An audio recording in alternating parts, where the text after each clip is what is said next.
Oke, kali ini kita akan membahas mengenai hidrolik motor. Di video sebelumnya kita sudah bahas topik mengenai hidrolik pump ya. Jadi kalau Anda yang baru bergabung silahkan buka video mengenai hidrolik power supply unit. Ada bahasanya mengenai hidrolik pump di link di atas ini. Kemudian di video kali ini kita akan lanjutkan bahasan kita mengenai hidrolik motor.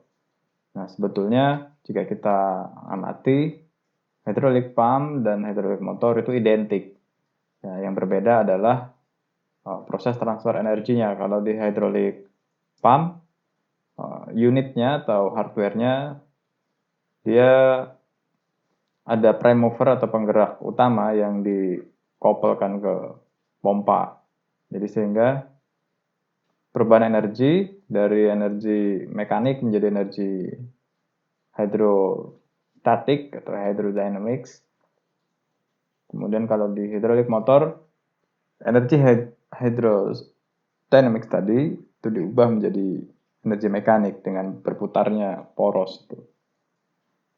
Nah, kalau pada hidrolik pump itu dari kecepatan putaran motor penggerak kita inginkan adanya pressure ya, yang muncul dari pompa. Kemudian kalau di hidrolik motor itu kita menggunakan pressure yang ada atau yang pressure atau tekanan fluida yang mengenai sistem motor diubah menjadi putaran. Kemudian untuk tipe motor hidrolik itu ada tipe gear atau gear motor, tipe fan itu jenis sirip ya. Kemudian piston dan limited rotation aktuator. Biasanya itu jenis yang untuk menghasilkan rotation movement atau putaran. Yang pertama adalah gear motor ya, atau motor gear. Jadi ini ada external gear motor yang terdiri dari dua gear yang berputar, di mana area dari gear tersebut ya itu akan diisi oleh fluida yang nantinya akan memutar dua buah gear yang berukuran sama sehingga menghasilkan putaran poros yang dikoppel dengan aktuatornya. Jadi gear motor itu pada prinsipnya konstruksinya mirip dengan gear pump. Hanya saja yang perlu Anda ingat bahwasanya kalau dia positif displacement pump, maka kita memerlukan yang namanya pressure relief valve. Jadi gear motor atau gear motor hidrolik yang tipe gear ini bisa kita ubah menjadi pompa hidrolik tipe gear. Misalkan kita memiliki sistem safety pressure valve untuk mengakomodir tekanan yang berlebih. Efeknya apa jika kita tidak menggunakan pressure valve? Ya jelas nantinya elemen mesin yang menyusun dari gear motor tersebut itu bisa rusak ya. Nah itu apabila kita ingin mengubah gear motor menjadi gear pump. Jadi pada prinsipnya dari inlet ini, Anda ingat bahwasanya kalau dia di motor hidrolik, tekanan fluida itu kita gunakan untuk mendapatkan putaran ya. Mendapatkan putaran dari poros. Jadi tekanan yang masuk di sisi inlet ini, kemudian keluar di sisi outlet, dia akan memutar rangkaian gear yang ukurannya sama yang ada di dalam konstruksi gear motor hidrolik.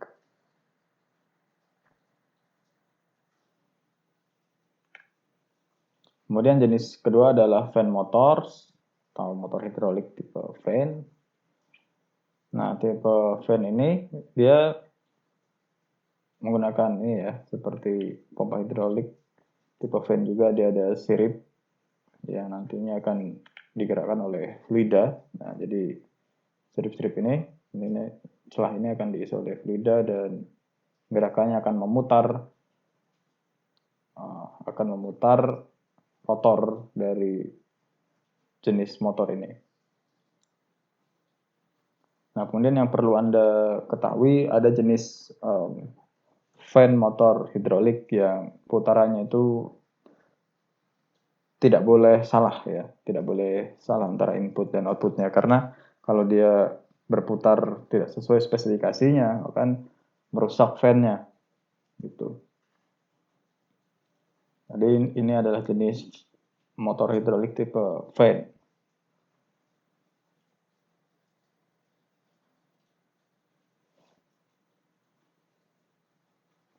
Nah, di sisi kanan ini Anda perhatikan, ini adalah alur dari mengalirnya fluida ke dalam sistem motor hidrolik jenis fan ini.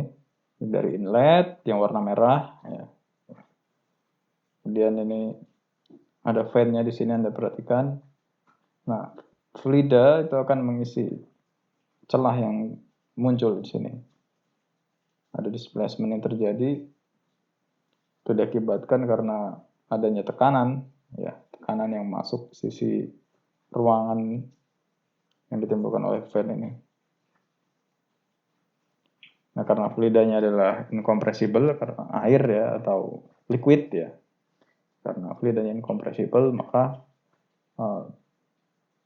fan tersebut akan berputar.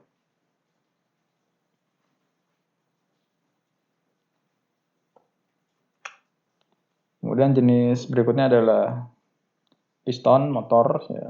Jadi motor hidrolik jenis piston. Ini mirip dengan positive displacement pump. Akan tetapi piston di sini digerakkan oleh aliran fluida tadi karena tekanan yang ada di sana, kemudian akan menggerakkan poros yang terhubung pada piston. Nah, biasanya piston motor jenis ini memiliki tingkat efisiensi yang tinggi dibanding jenis lainnya. Ya, kemudian penggunaannya juga lebih luas, seringkali digunakan untuk aerospace, aplikasi aerospace. Nah, piston motor itu ada jenis inline piston motor Nah, perhatikan di sini konstruksinya.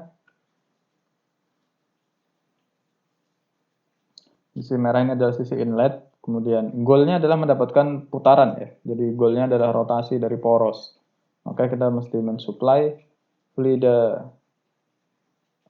cair tadi masuk ke sisi inlet. Gitu. Kita supply masuk ke sisi inlet. Kemudian ada bagian yang dia bergerak di sini. Ya, karena aliran fluida di sini.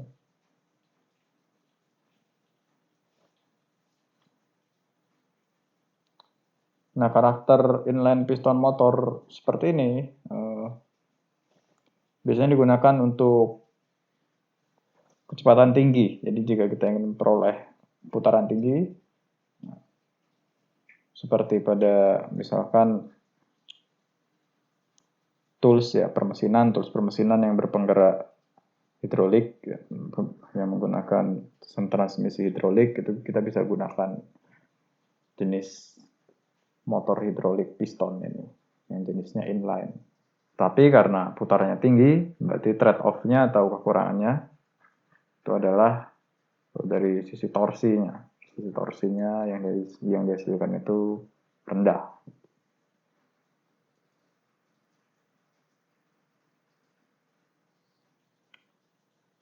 Kemudian jenis lainnya adalah radial ya, piston.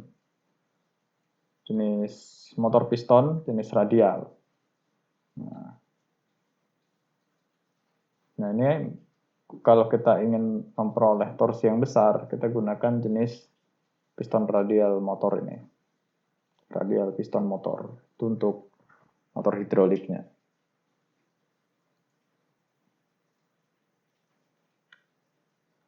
Tetapi kekurangannya kurang cocok untuk kecepatan rendah. Kurang cocok untuk kecepatan tinggi. Tapi dia memiliki torsi yang tinggi. Nah, komponennya Anda lihat di sini ada piston, silinder, kemudian ada crankshaft, output shaft di sini atau poros output, dan ada connecting rod di sini.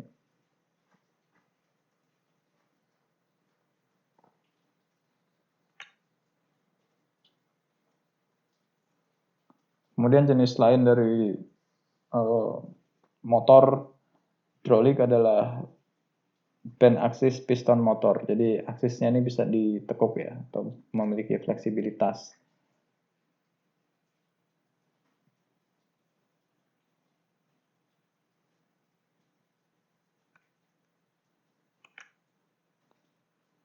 Kemudian jenis yang lainnya. Nah, ini pergerakannya terbatas. Jadi hanya kurang dari 180 derajat mungkin ya, 150 derajat. Dari sisi kiri dan kanan. Jadi dia bisa clockwise dan counterclockwise, tergantung aliran input-outputnya. Mau diatur dari posisi yang mana. Tuh. Nah, ini di bidang hidrolik dan pneumatik ini biasanya dikenal sebagai osilator. Ini Anda lihat, ini adalah simbol dari ininya, simbol dari hardware-nya seperti ini. Oke, berbicara mengenai aktuator, maka kita bahas ya, ini aktuator. Jadi fungsi aktuator itu untuk mengubah energi hidrolik atau fluida menjadi energi mekanik atau gerak yang diinginkan. Gerakan yang dihasilkan itu dapat berupa gerakan linear maupun rotasi.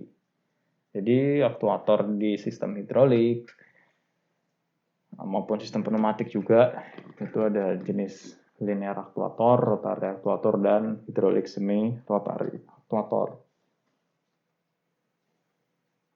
Nah, kalau dia gerakan yang ingin diperoleh adalah gerakan linear atau gerakan maju mundur ya.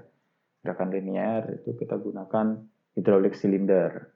Kalau gerakan aktuatornya kita inginkan gerak putar, kita menggunakan hidrolik motor.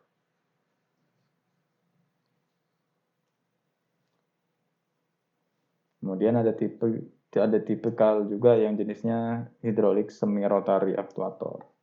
Jadi kita bahas satu persatu. Yang pertama hidrolik silinder, disebut juga linear aktuator ya. Jadi fungsinya yaitu mengubah energi hidrolik atau fluida menjadi energi mekanik berupa gaya dan gerak lurus. Jadi kerja yang bisa dihasilkan itu berupa gerakan mendorong, mengangkat, dan menekan. Nah, si hidrolik silinder ini dibagi menjadi dua bagian besar, yaitu single acting cylinder dan double acting cylinder.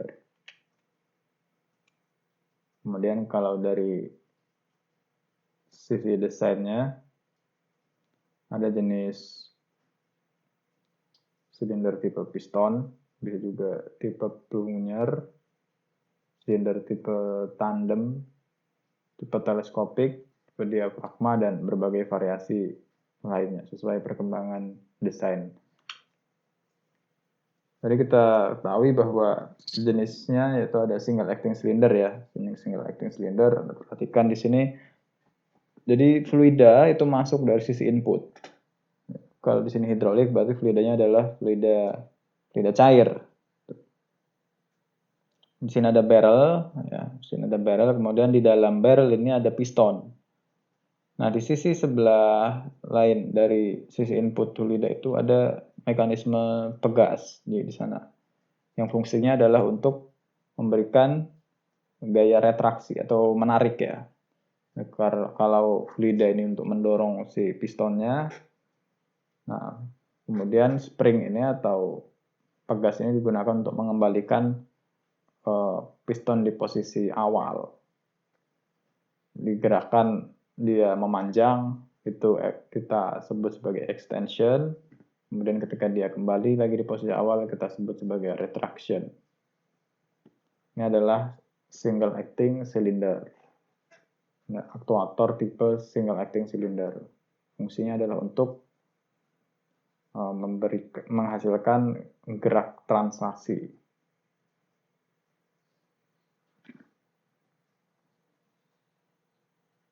Jadi tipe single acting cylinder ini hanya menghasilkan gaya hidrolik ke satu arah saja. Konstruksinya itu sederhana, hanya ada satu port pada salah satu ujung silindernya. Fluida dari input mendorong piston sehingga piston bergerak ke arah kanan. Kalau digambar ini. Kemudian jika aliran fluida berhenti, pegas mendorong piston ke kiri atau retraction. Jadi perhitungan untuk sistem single acting cylinder itu relatif simpel ya, bahwasanya gaya sama dengan tekanan kerja fluida dikali luas penampang piston.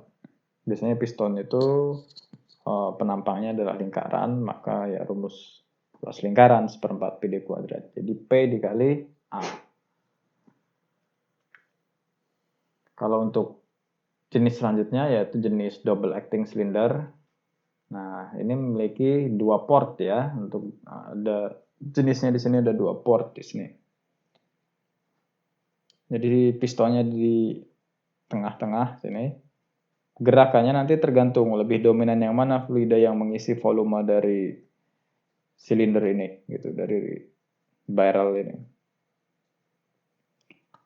Nah, jadi kalau Anda perhatikan, kita bisa mengatur gerakan dari rodnya ini ke kanan maupun ke kiri dalam arah ekstensi maupun retraksi itu dengan memodifikasi berapa jumlah volume yang masuk ke sisi extend atau sisi retract. Di sini ada bagian namanya extend port dan sisi retract port. Kemudian strukturnya di sini ada seal, kemudian ada rod seal di sini. Nah, ini untuk mencegah supaya fluida tidak mengalir keluar ya. Karena ketika kita mengaplikasikan ini dalam suatu sistem hidrolik, yang terjadi adalah tekanan timbul di dalam barrel ini. Tekanannya timbul karena tekanannya besar. Nah, maka sisi fluida, apalagi gerakannya berubah-ubah ya, misalnya maju mundur atau ekstensi dan retraksi, maka ada fluida juga yang tertekan ke segala arah di sisi retraksi ini. Maka diperlukan seal supaya fluida cair tersebut tidak mengalir keluar. Efeknya apa kalau dia bocor? Kalau dia bocor, maka gerakan dari double acting cylinder komponen ini akan terpengaruh gitu. Bisa jadi kecepatannya akan berkurang. Yang jelas dari sisi kecepatan. Ya, karena fluida yang seharusnya mendorong piston itu mengalir keluar. Gitu. Jadi tidak terakomodir. Tapi perlu Anda ingat bahwasanya aktuator itu adalah komponen yang menerima fluida dari pompa. Gitu ya. Jadi dari pompa, fluida itu dialirkan. Kalau dia hidrolik ya dia pakai pompa, kalau dia pneumatik ya pakai kompresor. Dari pompa, kemudian dialirkan menuju ke aktuator. Nah, untuk mengatur posisi di mana fluida tersebut akan mengisi ruang ini, apakah di posisi extend port atau retract port, itulah ada satu komponen yang kita sebut sebagai valve atau katup. Jadi fungsinya itu untuk mengarahkan ruangan mana yang harus diisi oleh fluida, kan seperti itu. Sehingga kita bisa mengatur gerakannya retraksi ataupun ekstensi. Nah, itu tadi untuk double acting cylinder. Kemudian perhitungan untuk double acting cylinder, ini ada momen ketika gerakan extension atau memanjang dan retraction ketika memendek. Yang Anda lihat di sini. Jadi rumusnya sederhana, F sama dengan P kali A gitu ya. Kemudian kecepatan ketika dia memanjang itu adalah debit ya, debit fluida yang masuk Q in dibagi luas penampang piston gitu.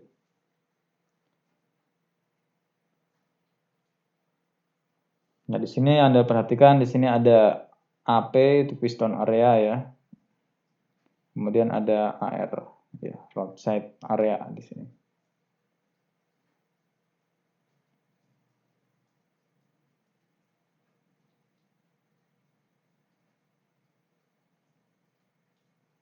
Jadi perlu Anda ini perhatikan kalau ketika dia ekstensi Anda pakai AP jelas. Kalau ketika kita menghitung kecepatan bergeraknya piston ini ya, bergeraknya rod dari piston ini ketika retraksi atau memendek ya kita gunakan A-nya adalah AP min AR. AP ini kurang AR.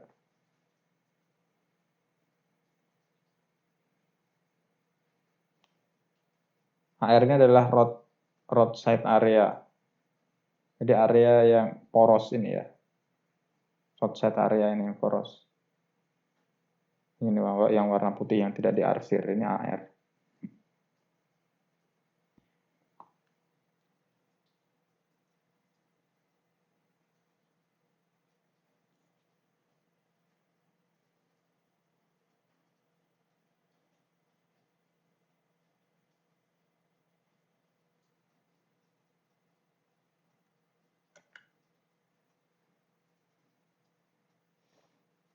Nah, kemudian dalam aplikasinya, silinder hidrolik maupun pneumatik itu ada fenomena namanya cushioning.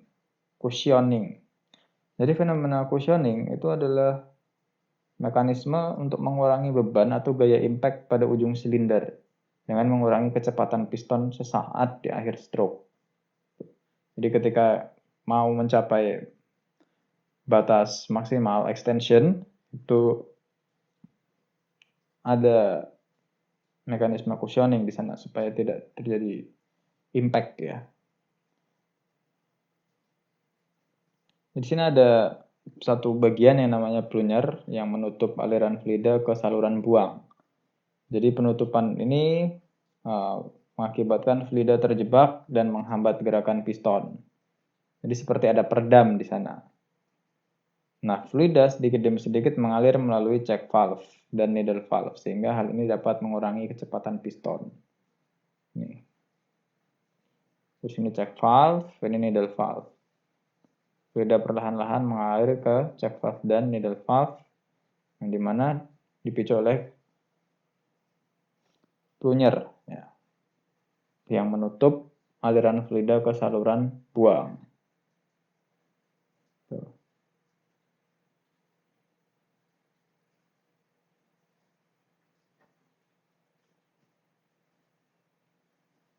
Jadi karena ini terpicu ya, ini contohnya sini.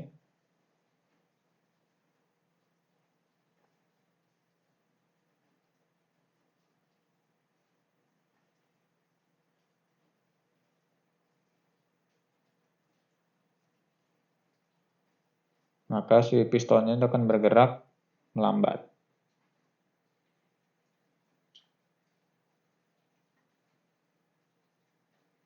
Itulah yang dinamai cushioning.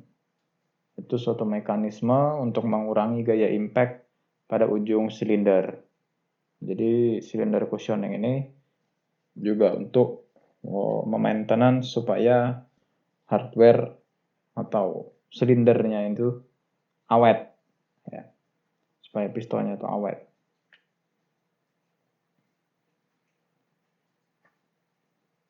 Jadi kalau ini mengenai hidrolik motor yang seperti di awal, jadi mengubah energi hidrolik menjadi energi mekanik putaran poros.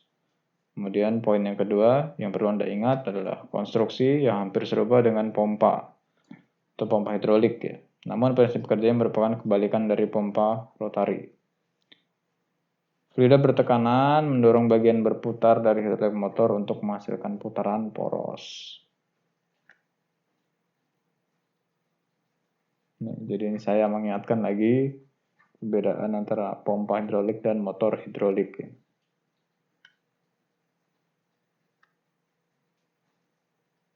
Nah, ini untuk perhitungan daya output, torsi, dan efisiensi total.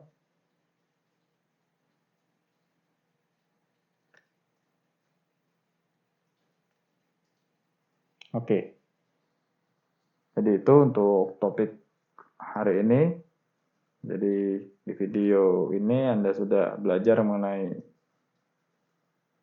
hidrolik motor, kemudian aktuator berupa aktuator single acting cylinder dan double acting cylinder. Kemudian ada fenomena cushioning pada aktuator untuk kepentingan safety.